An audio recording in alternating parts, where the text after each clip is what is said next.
Hello दोस्तों, स्वागत है आज का आपके स्पेशल वीडियो में एक नए अंदाज और एक नए टॉपिक के साथ। दोस्तों, आज का टॉपिक हमारा बहुत ही इंटरेस्टिंग है और मैं आशा नहीं पूरे विश्वास के साथ कह सकता हूँ कि पूरे यूट्यूब में ऐसा इंटरेस्टिंग टॉपिक, ऐसी जानकारी आपको नहीं मिल सकती है जो मैं आपको बताने वाला हूँ। तो वीडियो के अंत तक बने रहिए और देखते रहिए पीके स्पेशल 100%।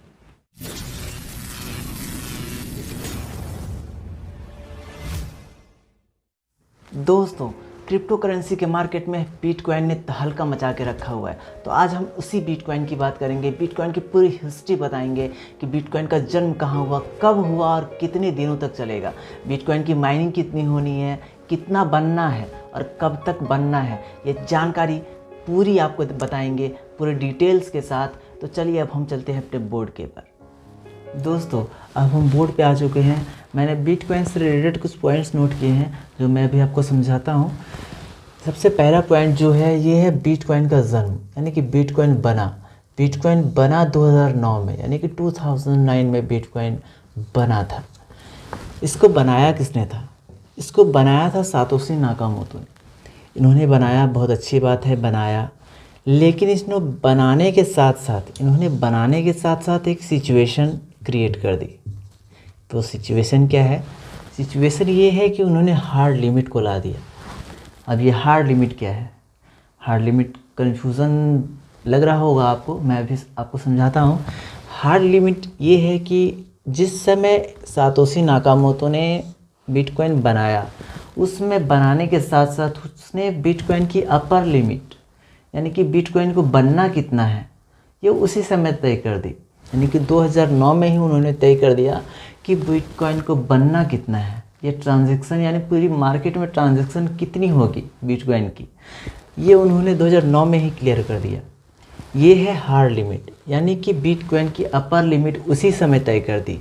और बिटकॉइन की अपर लिमिट तय करके उन्होंने 21 मिलियन यानी कि 2.1 करोड़ कर दी। यानी कि पूरी मार्केट में 2.1 करोड़ बिटकॉइन ही माइनिंग कर सकती है। यानी कि जब तक बिटकॉइन बनेगा तो मात्र 2.1 करोड़ ही बनेगा।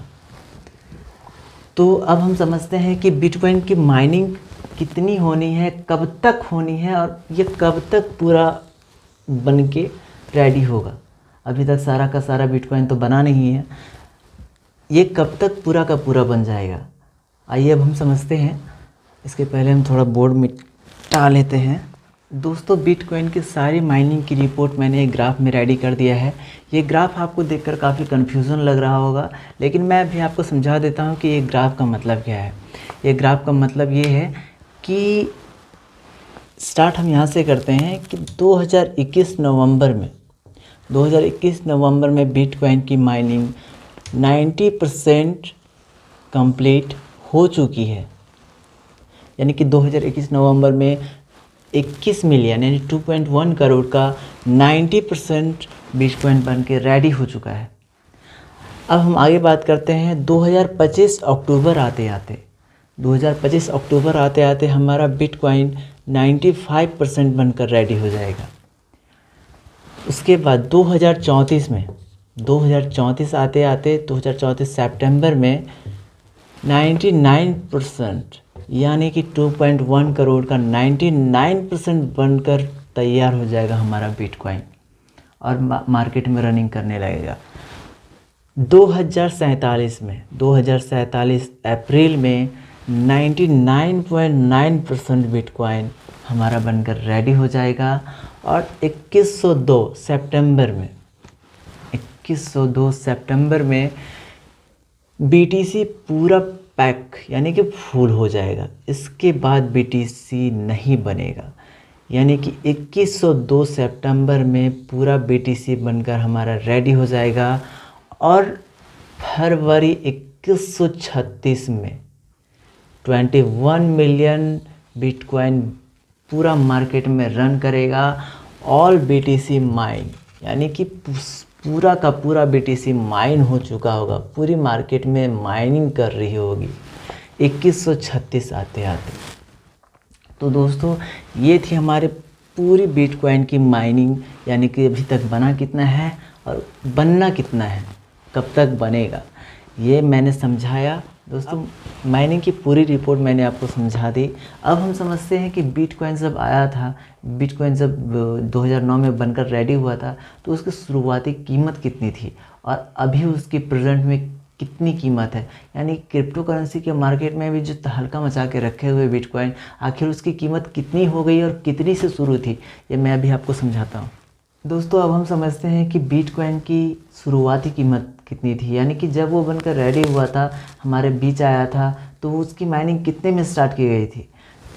दोस्तों जब 2009 में वो बनकर रेडी हुआ था तो उसकी शुरुआती कीमत मात्र 1 रुपये से भी कम, लगभग 1 रुपये से भी कम 75 पैसा लगभग इसकी शुरुआती कीमत थी। दोस्तों ये सुनने में देखने में काफ़ी अजीब लग रहा होगा, लेकिन ये सही है। दोस्तों 2010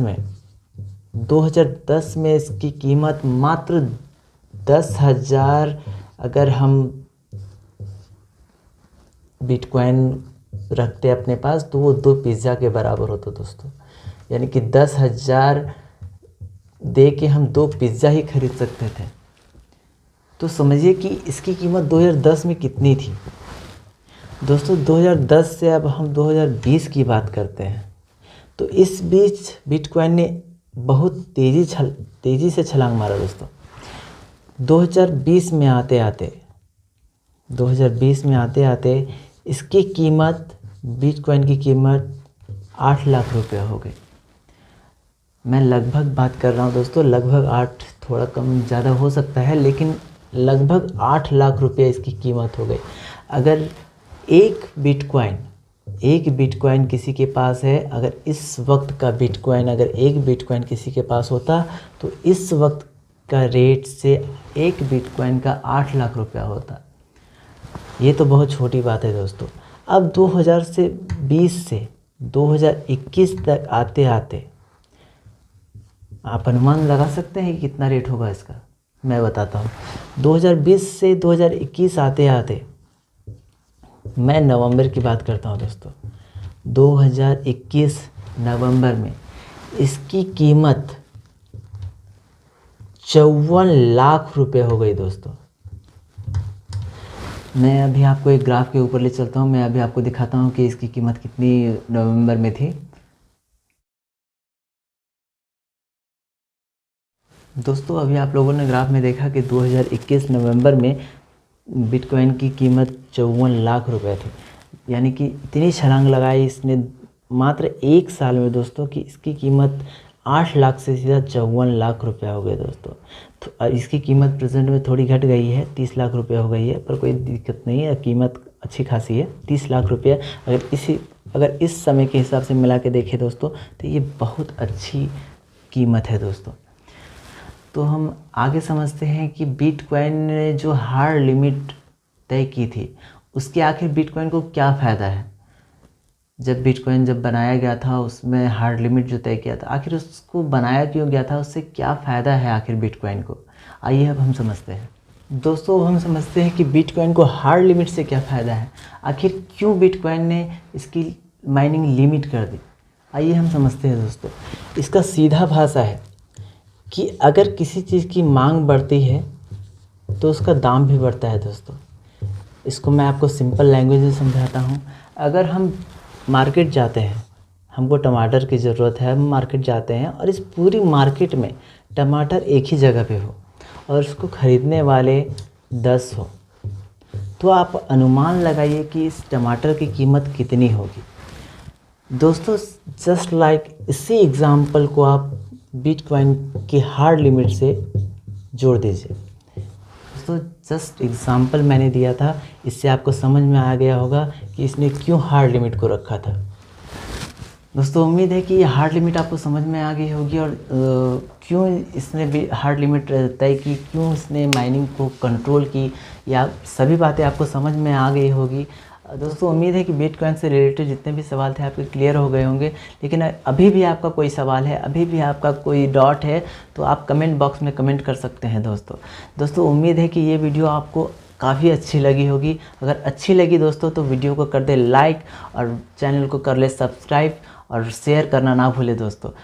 मिलते हैं अगले वीडियो में, तब तक के लिए जय हिंद, वंदे मातरम।